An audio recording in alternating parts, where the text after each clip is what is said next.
Alright then.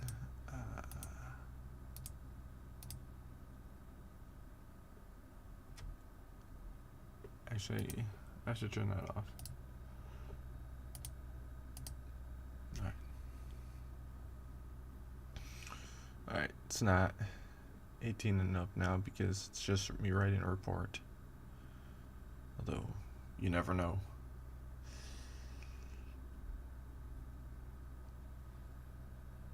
Is my YouTube actually on that too? I just wonder. Huh, it is. Wait, but it doesn't say writing a report.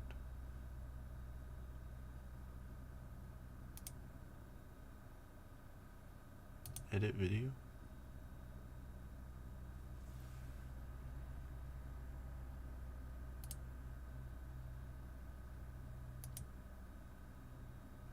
Oh, I installed an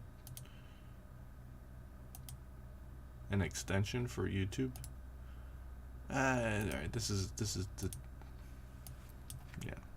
it's an showing me around. I don't need to do that right now. Watch me write a report. IRL. IRL. That's what I'll do. I'd like an IRL alert or something.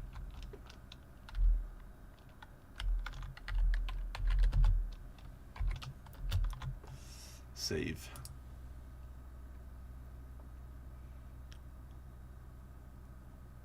You sure?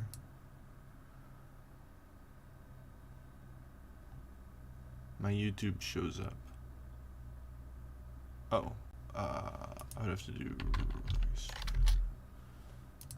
in order to see my YouTube chat, I would have to pull it up on here, I think.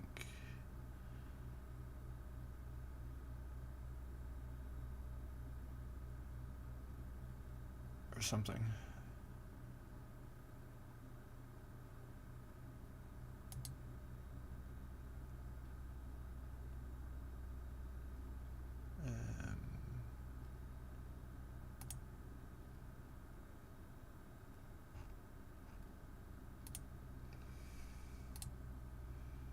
Here it goes. Alright, so I should have a chat option right here. Yes. Alright, that's for YouTube.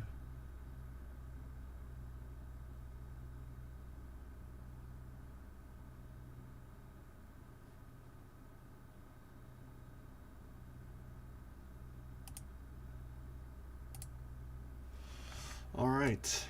Teachers' decision making, data-based or intuition-driven. I know, fascinating, isn't it? Oh, I have to do this. I have to read this.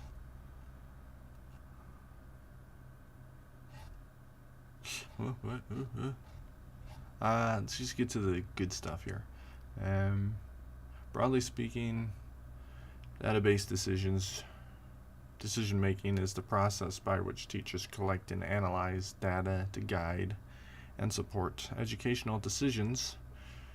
Data use has been described as a cynical process in which phases of interpreting and diagnosing data and taking action follow each other. In most data use research, let me see if I can get my, can I pop this chat out?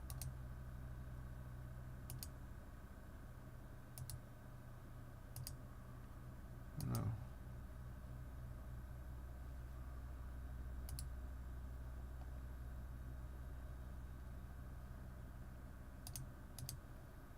Here, I'll just put it over here.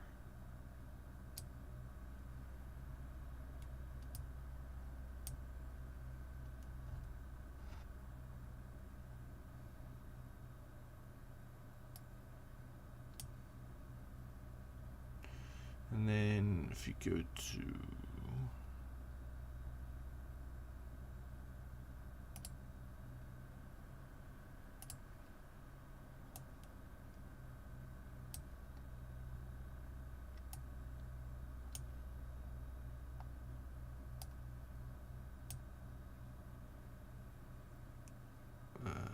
and let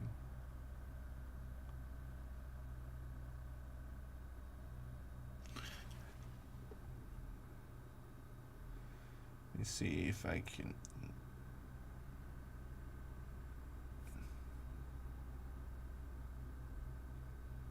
I have to sign it in a restream here.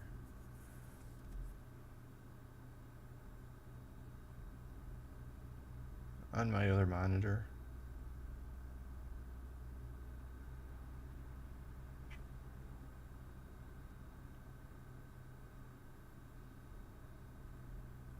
Then I can close this out.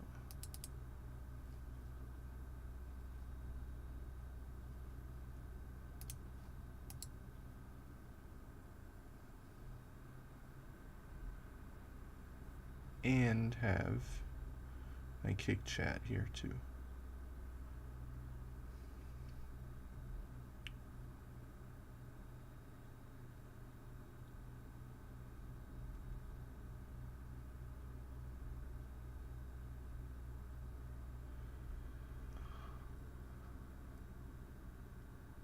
Maybe? I don't know. How do you...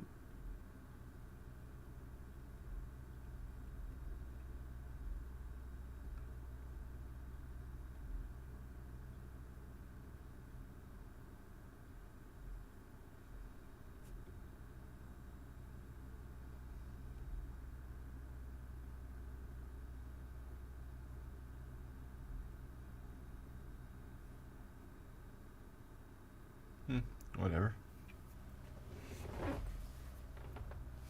Oh yeah.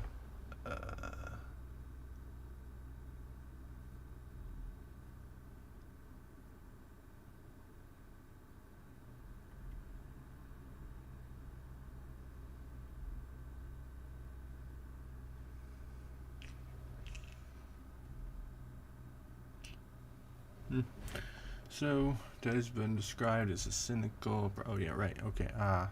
Systematic manner to separate purpose data from casual data gathering. However, in practice, teachers are often confronted with data that were not deliberately or systematically gathered, such as observations during daily practice. Although these randomly collected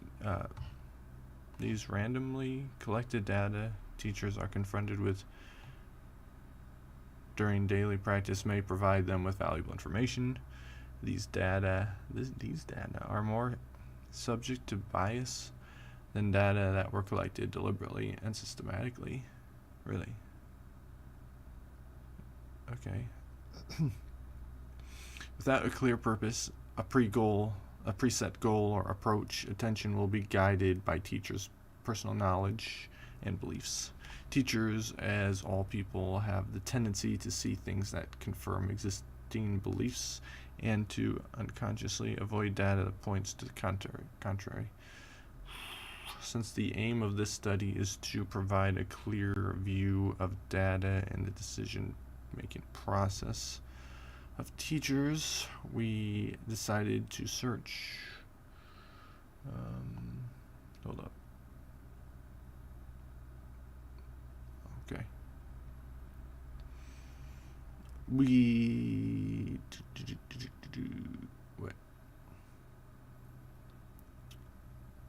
decided to search for both categories of data. Further, quantitative data, test results, as well as qualitative data, observations. Okay. I've always been one that likes qualitative data as opposed to quantitative, because qualitative, like they say, is observation data, for example, whereas quantitative could be like test results, which is like number-based data as opposed to like observations. And I find observations are more give more better data than quantitative. People can get tied up with quantitative. Quantitative is easy to sort of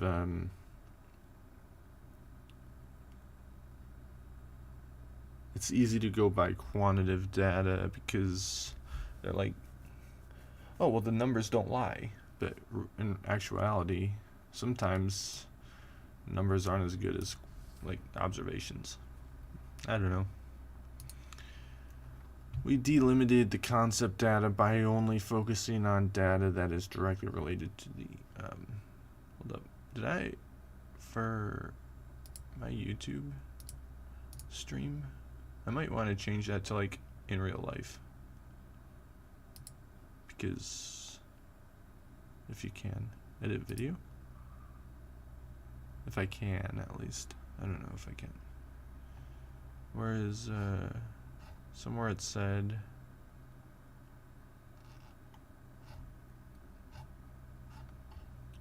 like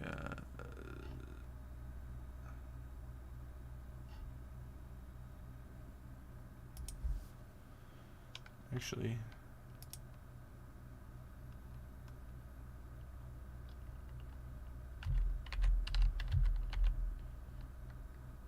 study with me? What is that? Poor.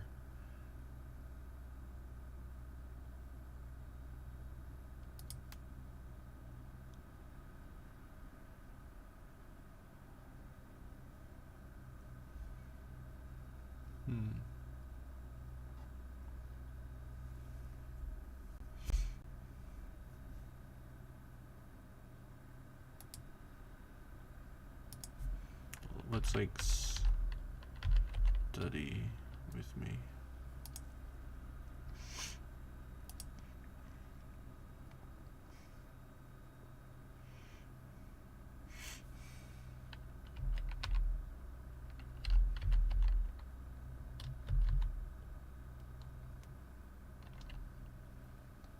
With me alive? I don't know.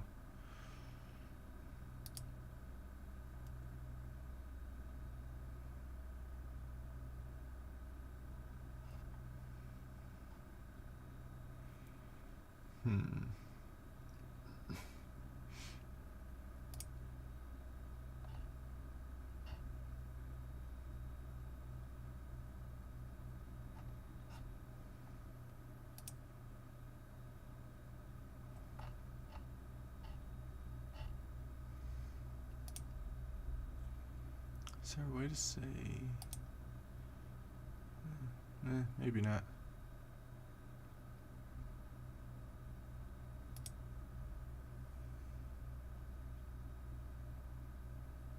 Oh, I spelled right wrong.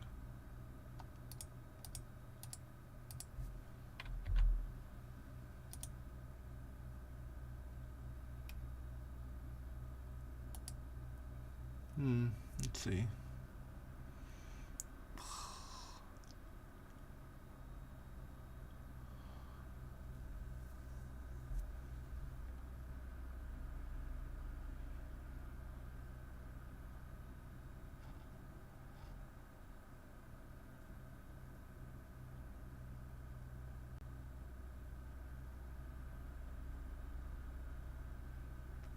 So, in contrast to data-based decision-making, the intuitive basis of decision-making referred to information processing is not based on data. This type of cognitive process, intuition, has been studied in different disciplines and from different perspectives. Three facets of the intuition phenomenon that are commonly related to educational view on intuition are recognition, effect, and bias.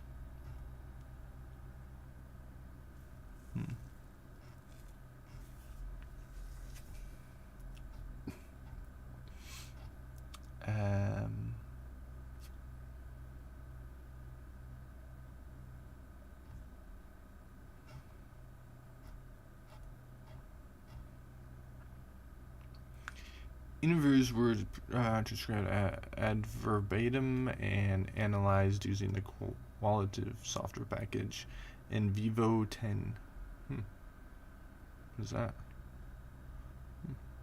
The content analyst method was applied in analyzing the reviewed data to capture variations in the data intuition that teachers use in the making process on grade retention. In step 1, all bases of decision making from half of the transcripts are listed, and variation in these descriptions was explored inductively. Researcher A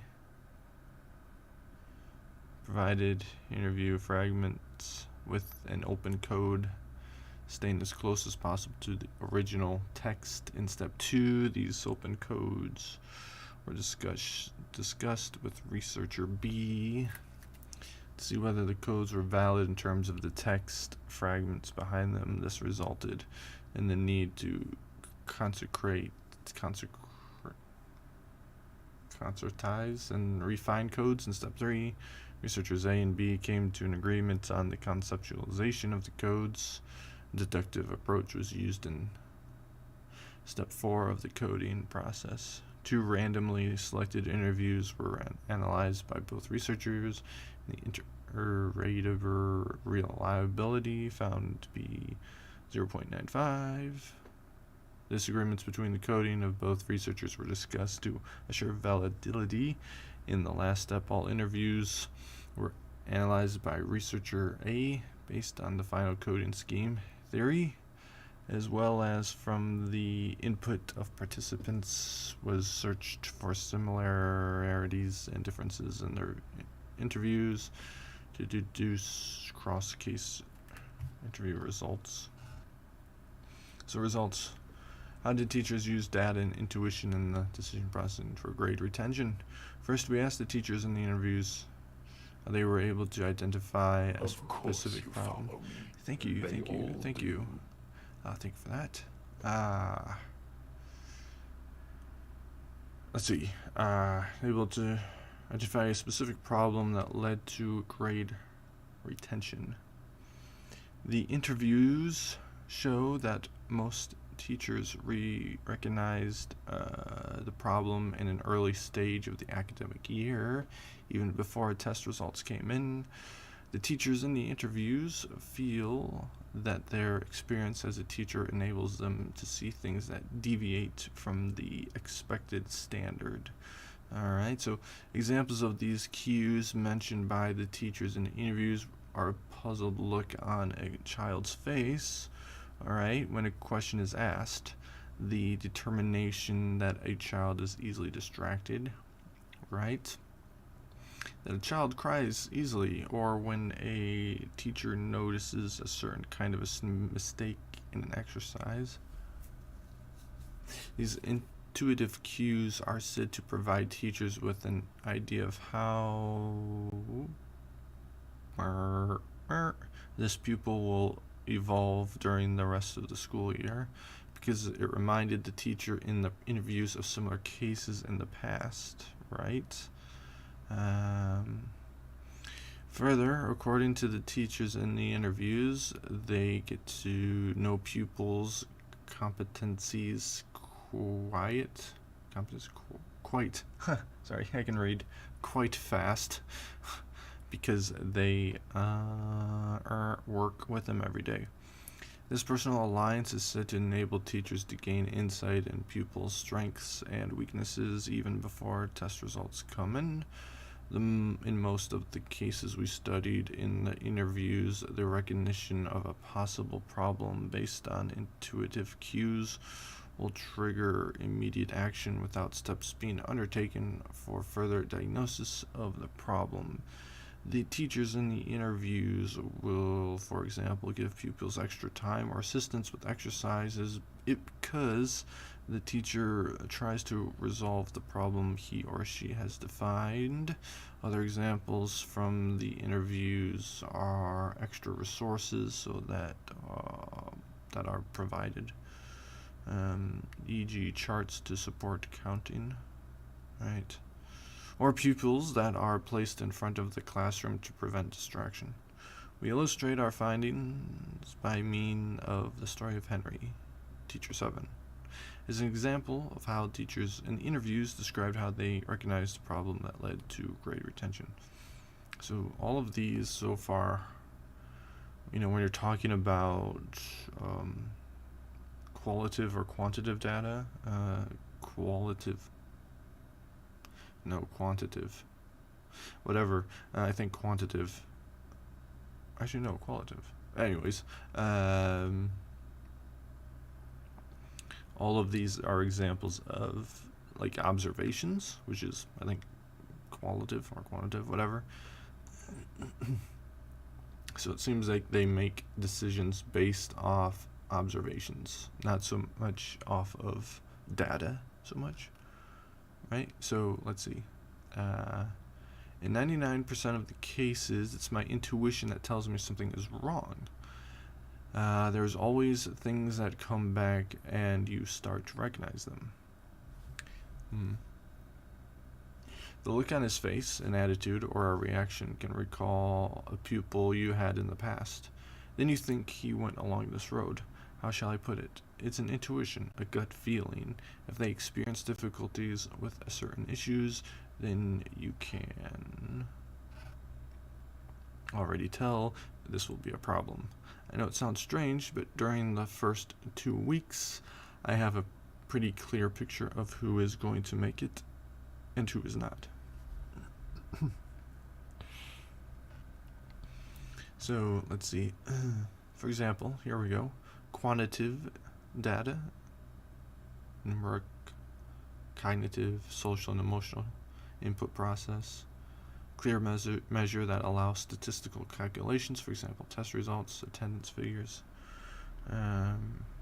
Qualitative, non-numeric, descriptive, cognitive, social and emotional context. Input process. Wait, these are all the same, except for the numeric. Based on sensory observations, for example, conversations with parents, observations of a pupil.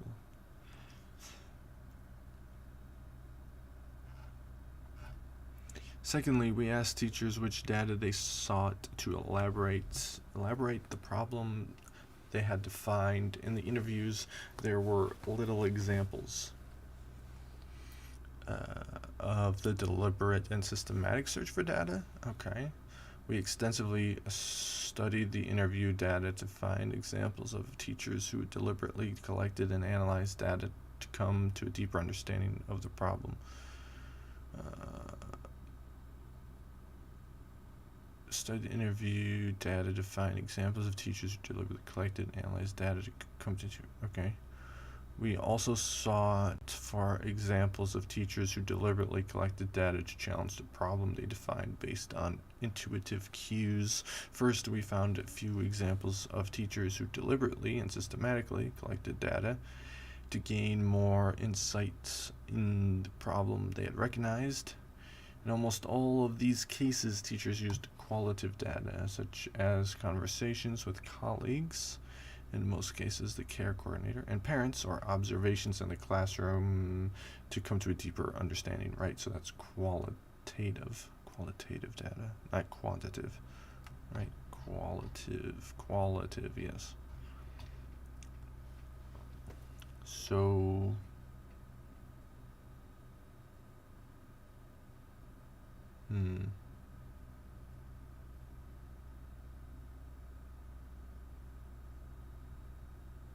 I don't know if this would work for my essay, though.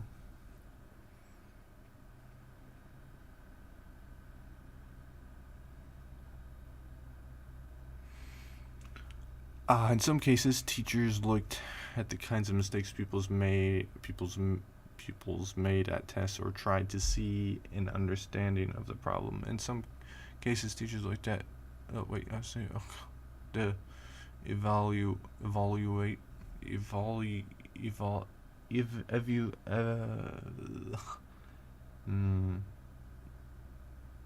evaluation, whatever, you know what I'm saying, in test results. In 2 cases, the teachers asked a second party, a person from the pupil council services, the care coordinator, for a structured observation or an extra testing to come to a deeper understanding of the underlying problem. However, we found no examples in the interviews of teachers who deliberately searched or analyze data to challenge their assumptions.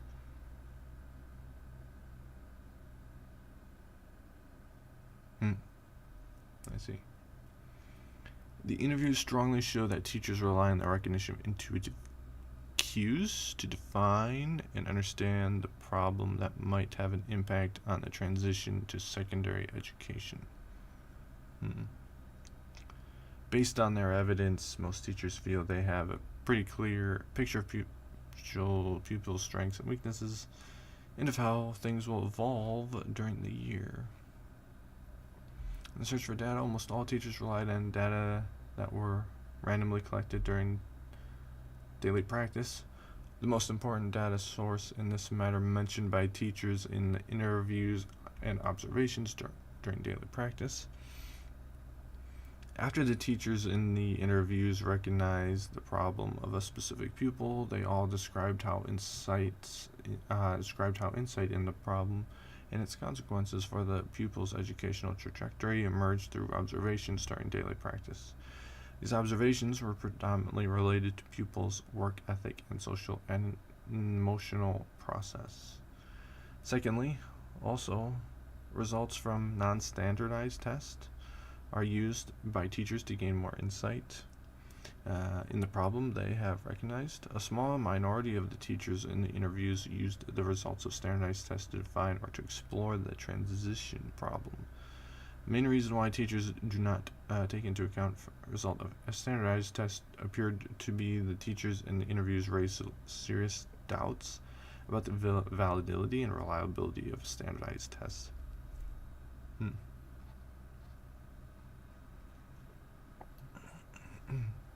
For example, Maria, teacher 1, explains. What we're doing, I guess.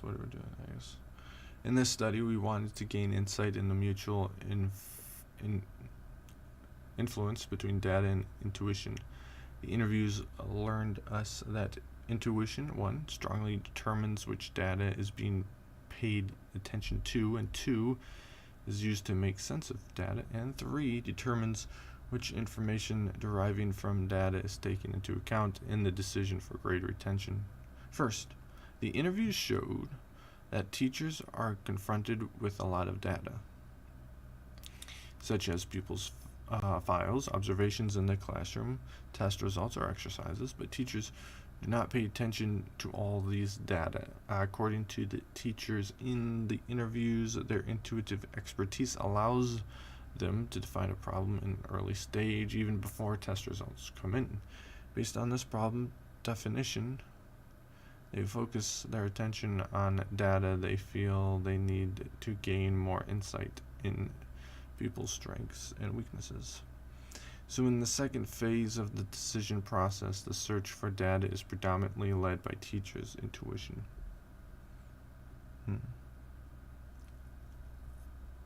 So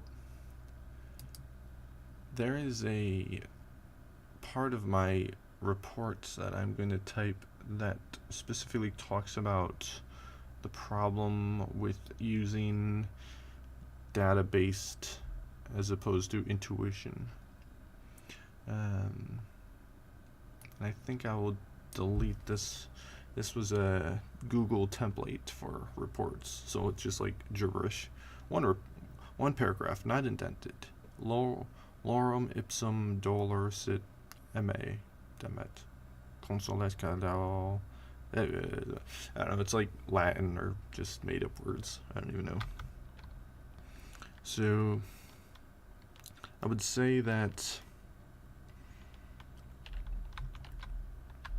there is a difference between using, or actually I'll introduce the two types of data. I will say, well,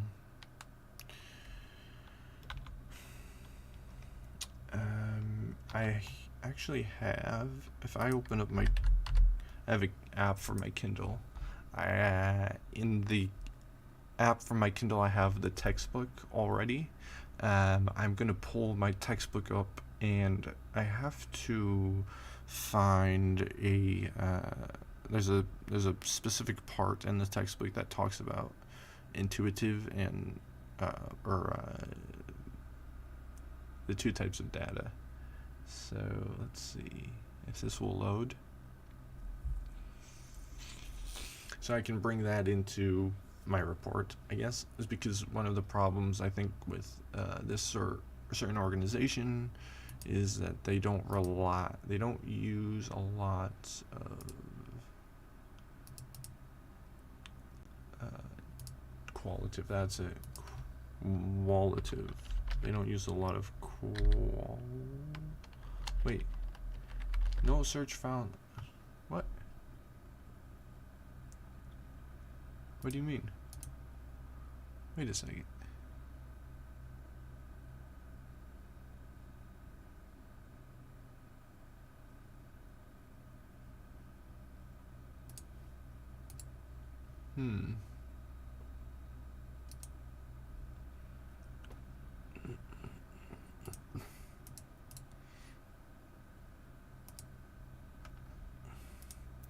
Let me go to my homepage for my course. Maybe it wasn't in the book. Maybe it was somewhere else. No. You know what? It wasn't, actually, now that I think about it. Ah, it was Forsyth, Chapter 2. Darn. So that means I have to put it in as a reference.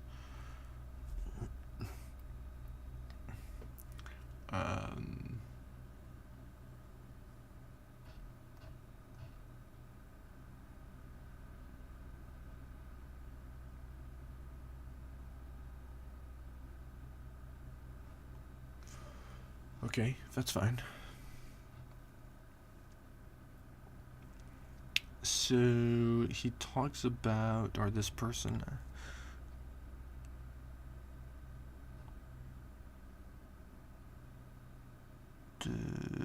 talks about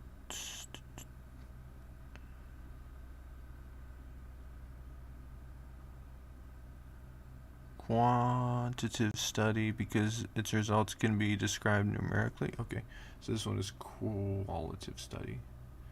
This one right here is page 37. So if you go back to my report,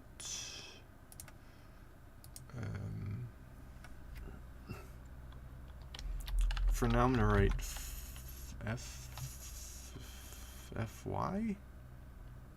FOR. So I'm really bad at putting references in reports, so I have to look that up later. SYTH.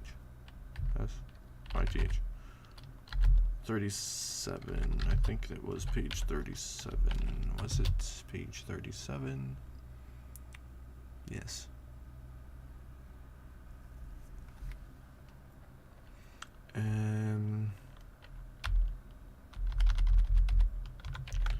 The two main types of data that can be used to evaluate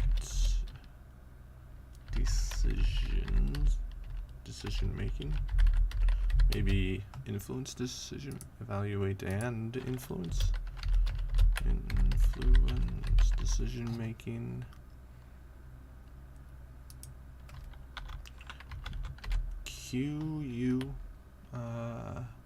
How do you spell it actually? So it really is qualitative. Okay. Qualitative. Wait, oops. Qualitative? I don't know. Data, which is based off observations and non-numerical type of data. And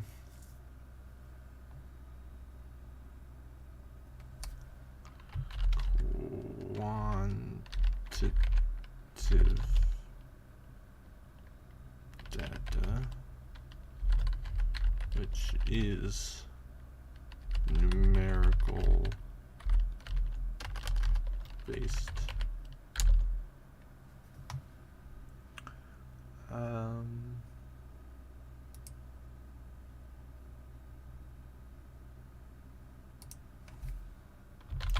During the interview,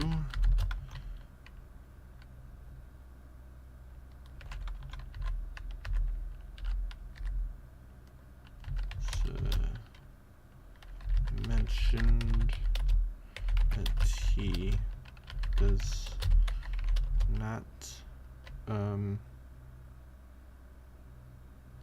make decisions based off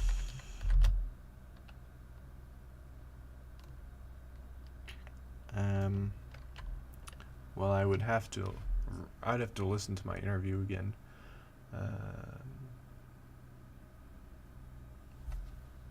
Because I don't know what exactly he said it was.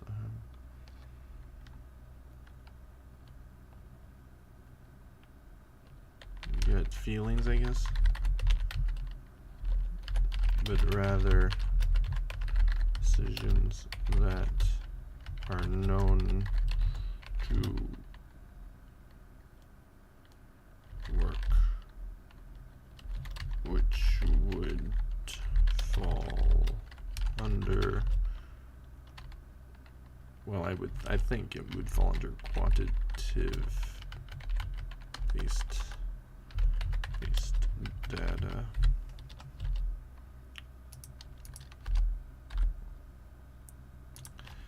However, in my observations, there are several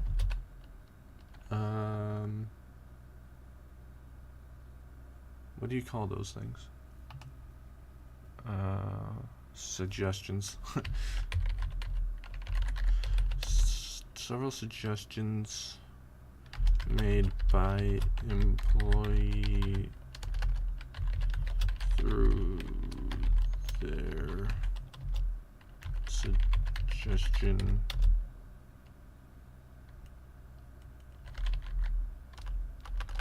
and feedback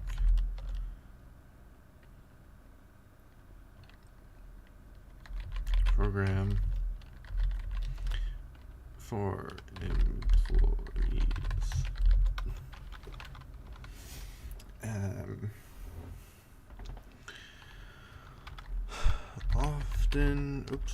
Oftentimes, these suggestions are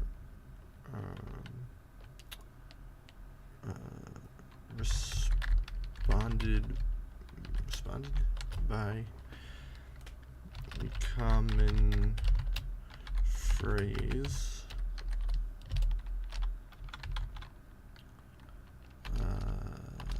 that reads something along the lines of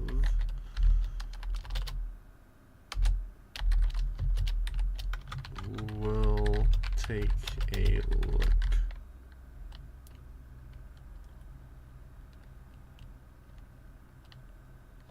at suggestion at the employee suggestion."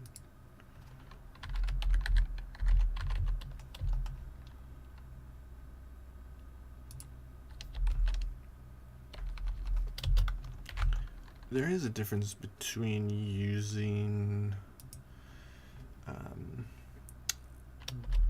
data-based. There is a difference between using. And actually, he said. Actually, I do need to pull up the interview. Now that I think about it, I do have to pull up the interview because He actually did say specifically something about Ready when data. you are. Expense. We also watch labor. So we basically build the plan for the part of this year into July, August, and tweak it and a lot for growth. But the flash report we get every day kind of says how we did previously as far as revenue from your game from one area, slide it over there to when I first came here 9 years ago. You know, is the reason why Frank's buying Apple. I think based on what we've seen with other programs, based on what we've seen with positive change, and I think what we've seen with communication marketing program. I've seen a few. We've gotten more into TikTok to doing kind of fun things portal, so we try to put more information on there. Like we're getting ready to update our total compensation statement so we can see while they get an hourly wage for the making a piece of it, and then receiving rewards. You know, when you walk in, you know, we've been a Ford winner for the past couple of years. We've been a best recent haul in. You know, they fly in the day earlier when they really fly in the day. So just monitoring the expenses. You know, is the reason why Frank's have got our local revenue sharing board. We're doing a presentation there. Here we go.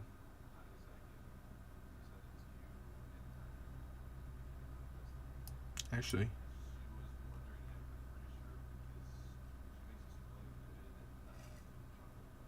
Mm-hmm.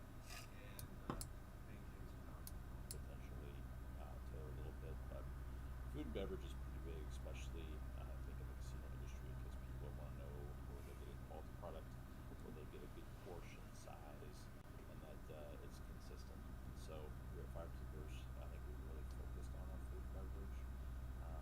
When I first came here 9 years ago, and again that's an analogy. We're in the guest service industry, but so we yield all the time too. And then even going further, from a gaming perspective, you know, slots drive the majority of our revenue. So royalties are what the contract's going to look like. We do get cold calls every so often